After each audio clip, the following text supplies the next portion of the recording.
What's happening on America's college campuses is horrific. Anti-Semitic mobs have taken over leading universities. They call for the annihilation of Israel. It's unconscionable.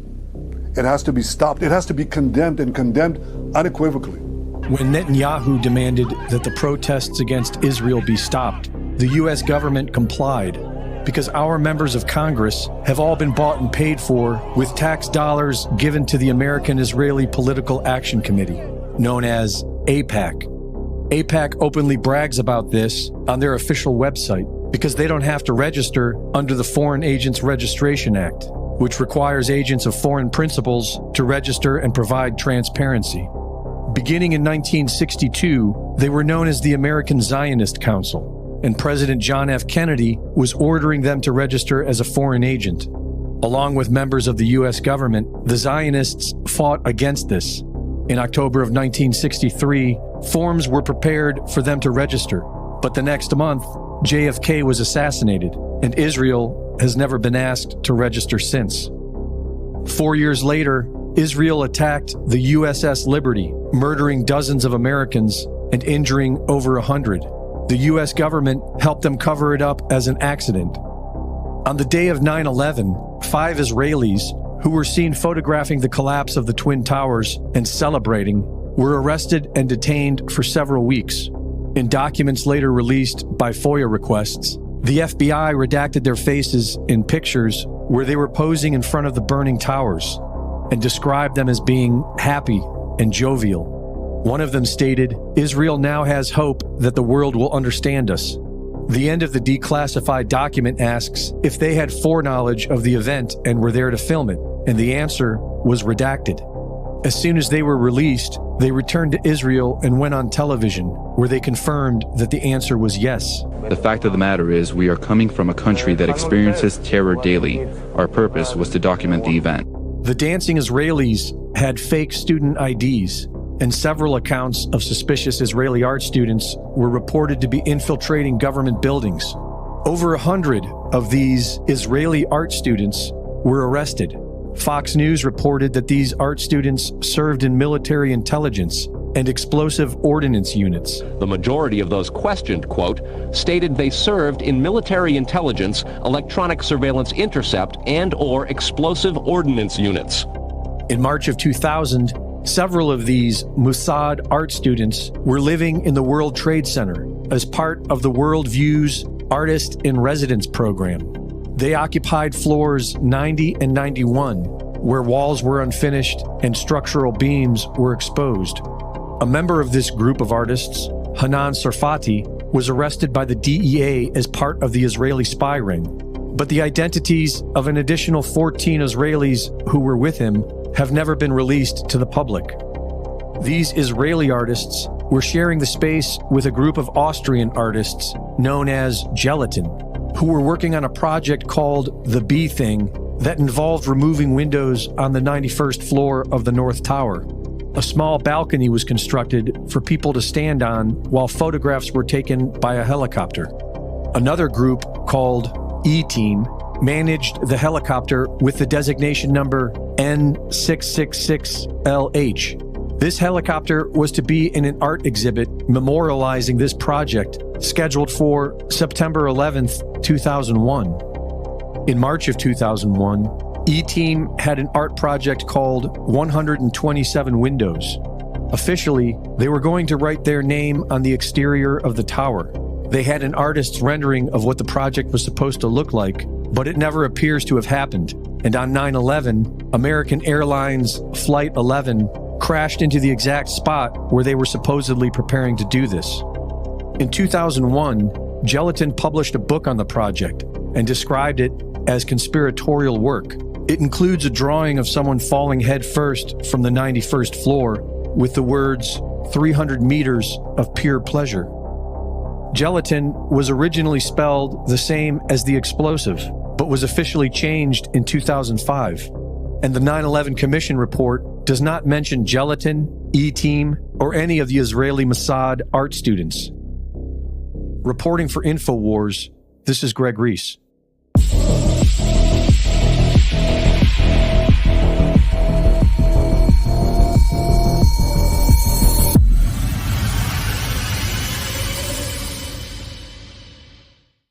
Thank you for watching the latest Greg Reese Report. Be sure to go to reesereport.com to see my latest videos, sign up for my free newsletter, and subscribe for exclusive content. And be sure to support my sponsor at InfoWarsStore.com. Or Larry Silverstein, the guy who made all the money from the insurance after the Twin Towers fell.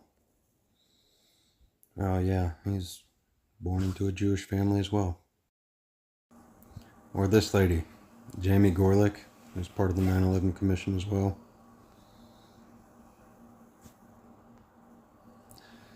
Grew up in a Jewish family.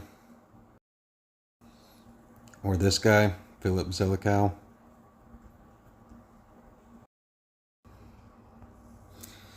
Like this guy, who was part of the 9/11 Commission, Richard Ben-Beniste.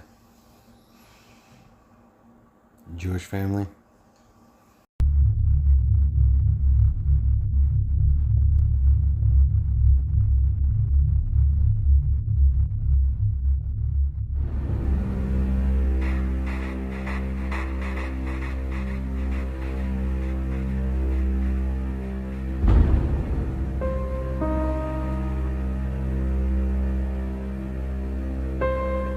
I'm going to take you to Dick Cheney.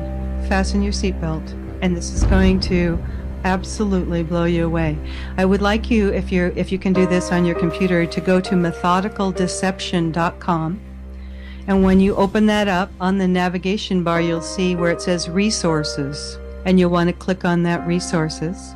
And then there's a big box that says about the Israeli art students at the World Trade Center. Click here.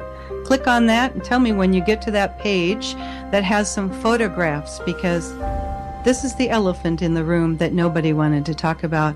And this is one of the documents, a 61-page DEA document that I went over and over and over and connected Israeli Mossad bomb experts to an art group that were traveling around the United States, and to an art group that gave themselves the name of Gelatin. So are you there? I'm there. Okay, so you got those pictures. Yeah.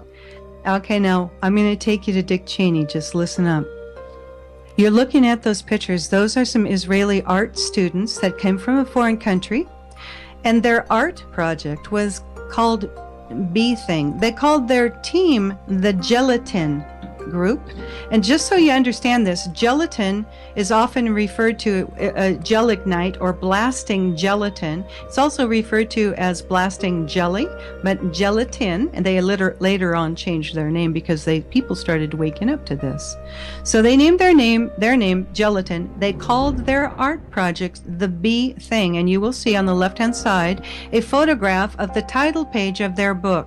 And what the B Thing was, there was a group called the Lower Manhattan Cultural Center that was renting the 91st floor, or allowed to live on the 91st floor. These foreign art students, and some of them were connected to a group of traveling art students that were all over the country that the DEA found out about because they were going door to door to some of their agents' homes and their offices. And some of the offices were not public locations. So they were like, who are these people?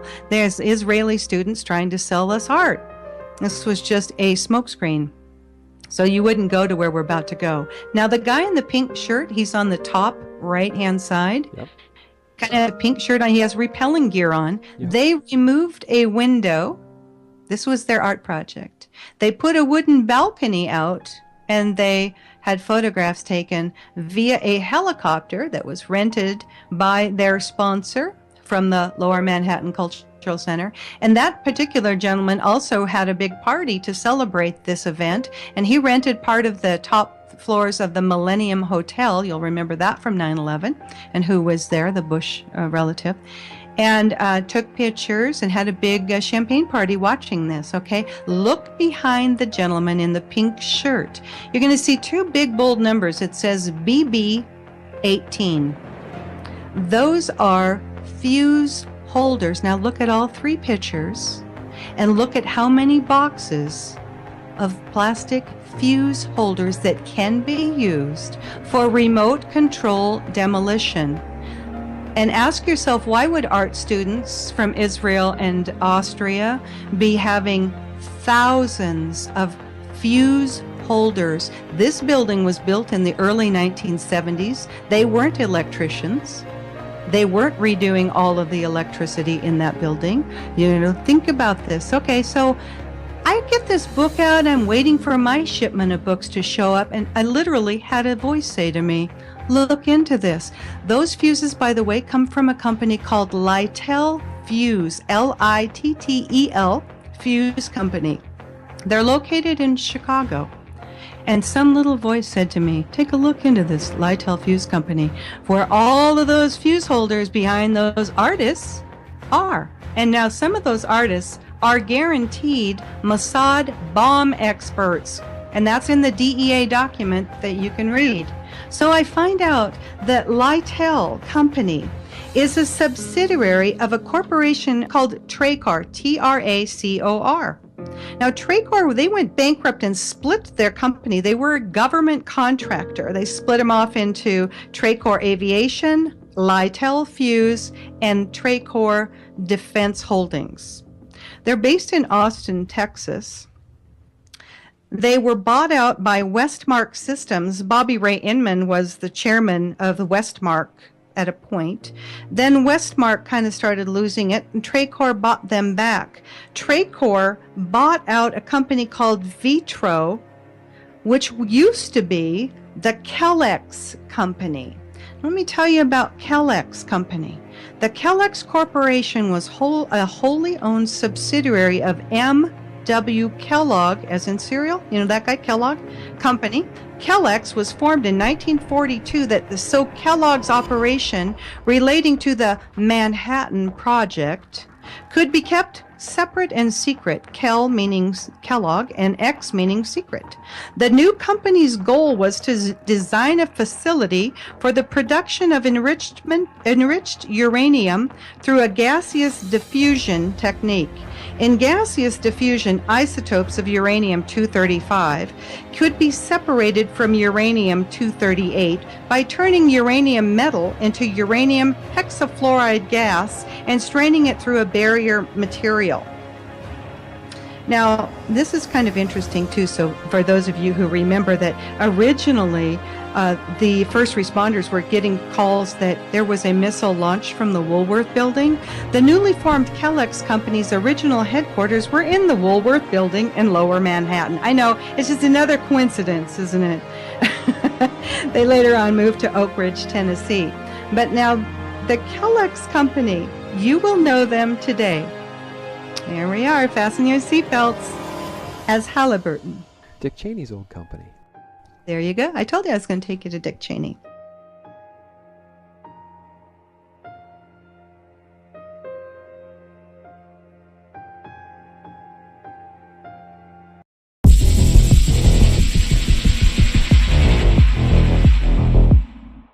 There were many involved in 9/11. The Pentagon, the executive branch, and the CIA, and several people with prior knowledge were heavily invested and made small fortunes when thousands were murdered that day by their own government. And then there was Israel. The dancing Israelis who posed for pictures in front of the burning towers told the FBI that Israel now has hope that the world will understand us. The news media caught the same sentiment from a smiling Israeli girl on 9/11. Well, big catastrophe, and I'm Israeli, and I hope that now people understand what we have to deal with, the kind of people that we're dealing with on a day-to-day basis.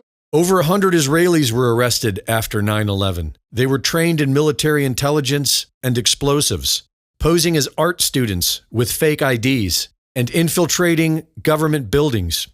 And they were all let go, including over a dozen who were living in the World Trade Center as part of the World Views Artist in Residence program. They occupied floors 90 and 91, where walls were unfinished and structural beams were exposed. The same floors that American Airlines Flight 11 crashed into later that year. The U.S. government response to 9/11 was to destabilize the Middle East and to start viewing the American people as domestic terrorists. This is known as a false flag and often involves a government being complicit in the murder of its own people and then blaming it on an enemy as an excuse to justify war. This is what 9/11 was, and it's what 10/7 was. Israeli intelligence and the IDF had detailed knowledge of Hamas's plan weeks before October 7th. IDF units were moved from Gaza, where the attack occurred, just days before the attack. Israel's state-of-the-art surveillance system somehow didn't work that day, and hours went by before a proper military response. Every terrorist cell we know of seems to be associated with the CIA, Mossad, and MI6. 9/11 was blamed on CIA asset Osama bin Laden, and Hamas is no different. Netanyahu has made it clear on multiple occasions that he supports Hamas, and the evidence shows that they are also a creation of the intelligence agencies. A former director of Israel's intelligence agency, Shin Bet, says they helped Hamas hold power. We did something very, very simple. We did everything in order to make sure that Hamas will go on controlling Gaza, and Palestinian Authority will control the West Bank, so they will fight each other. So what we did, with the permission of our Prime Minister, is to let Qatar to transfer a huge amount of money in cash, probably more than $1.4 billion, and to make sure that they will be able to send, people to work in Israel and to achieve or to get intelligence if they need. By doing it, we increase the power of Hamas. And a former prime minister of Israel confirms this. So are you saying Benjamin Netanyahu deliberately boosted Hamas to try to prevent a Palestinian state? Yeah, sure. He deliberately and systematically even told, is on record, whoever wants to avoid the threat of a two-state solution has to support my policy of paying protection money to the Hamas. Having helped to build up Hamas, Netanyahu has now vowed to destroy it. Greg Reese reporting.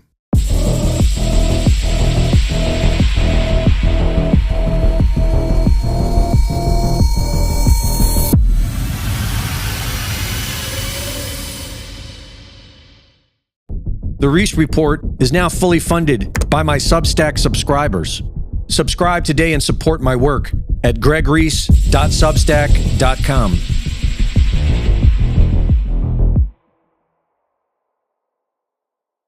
If you're, by a lot, both privately and publicly, are pushing people like you and me away, not like we're going to be pro-Hamas, not like we're going to, but we're like, honestly, the way you are treating me is so repulsive. I have text messages, Megan, calling me an anti-Semite. I am learning biblical Hebrew and writing a book on the Shabbat. I honor the Shabbat, literally the Jewish Sabbath. I visit Israel and fight for it. And there's another article out in the Times of Israel today. I could read it on air. I was just reading before I got on. Charlie, what are you doing? Like, why are you, what am I doing? I'm sorry. Like, let's just take a step back here. Like, I'm an American citizen. Yes, I want Israel to win. Yes, I'm a Christian. But like, some of the mess, and you saw, you've seen how I've been treated, Megan, by some, not all, by some. No, it's very irritating. It's been so unfair. They were coming after you after Turning Point for, among other things, that you had Dave Smith there. Dave Smith is allowed to criticize Israel. You had both sides. The Israeli side was overrepresented. Though. No, you're not allowed to. It's even worse than that. Again, I just want to repeat for the fifth time. I love Israel. I want Israel to win. But my moral character is now being put into question, Megan. Not my decisions. Not like, hey, are you doing this? Is it smart or is it dumb? But no, I am a bad person if I do this. And I could go, you saw it, Megan. It was trending on Twitter, thousands of tweets and text messages. And if I were to be charitable and generous, I will say the people that are attacking me are in a hyper paranoid state because they're at war, and war tends to make things black and white, and you're a hammer looking for a nail. So I'm trying to be charitable, Megan. Literally, I'm trying to cut as much slack as I can, right? Like, okay, what would it be like if all of a sudden I'm starting to see a pattern of behavior similar to what my grandparents saw in 1930s Germany online.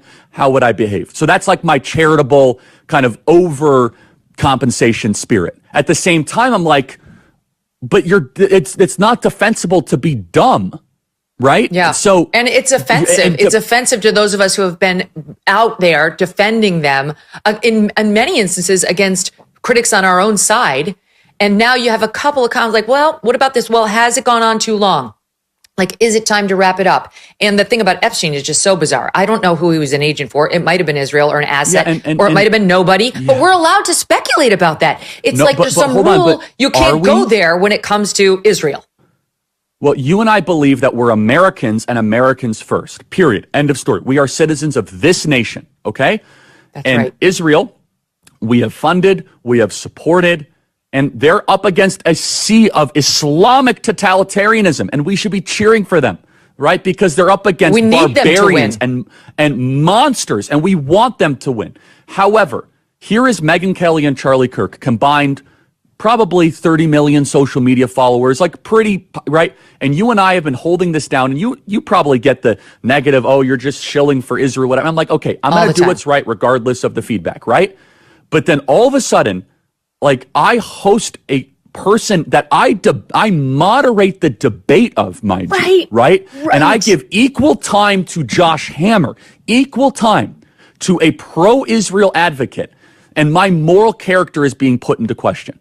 And so I think it's a hyper paranoid, like, we're just going to try to, we're going to just stamp out everything type of practice. But it goes to the point where, if, for example, if I have less ability sometimes online to criticize the Israeli government without backlash than actual Israelis do. And that's really, really weird, isn't it, Megyn? Jewish communities have been pushing the exact kind of hatred against whites that they claim to want people to stop using against them. Now, I don't like generalizations. Not every Jewish person believes that. But it is true, the Anti-Defamation League was part and parcel with Black Lives Matter. It is true that some of the largest financiers of left-wing anti-white causes have been Jewish Americans. They went all in on woke, and it wasn't just ADL. It was some of the top Jewish organizations in the country that have done that. In fact, we have seen this with the recent retreat of Jewish donations that are no longer going to be administered to colleges, right? Mark Rowan, Leon Copperman. Can we get that full list? It's very powerful. The part of the, so that's totally true. And by the way, Tucker Carlson reinforces this. So I'm going to it was quite a day on the internet. Tucker Carlson was interviewing Candace Owens. We have Candace Owens coming up next hour. And Tucker Carlson mentions that Jewish Americans have primarily been financing cultural Marxist ideas. We said this, by the way, last week, and people came after us. We were on top of it. We actually said it in a different way. We said, I'm glad that Jewish Americans are reconsidering their financing of cultural Marxism. And people misunderstood it intentionally and slandered us as being anti-Semites. But listen to this. Tucker Carlson is completely correct by saying this, that the philosophical foundation of anti-whiteness has been largely financed by Jewish donors in the country. And Jewish donors, they have a lot of explaining to do, a lot of decoupling to do, because Jewish donors have been the #1 funding mechanism of radical, open border, neoliberal, quasi-Marxist policies, cultural institutions, and nonprofits. This is a beast created by secular Jews. And now it's coming for Jews, and they're like, what on earth happened? And it's not just the colleges. It's the nonprofits, it's the movies, it's Hollywood, it's all of it. It's like, time for you guys to wake up and say no more, draw a line in the sand. I don't care if you hate me.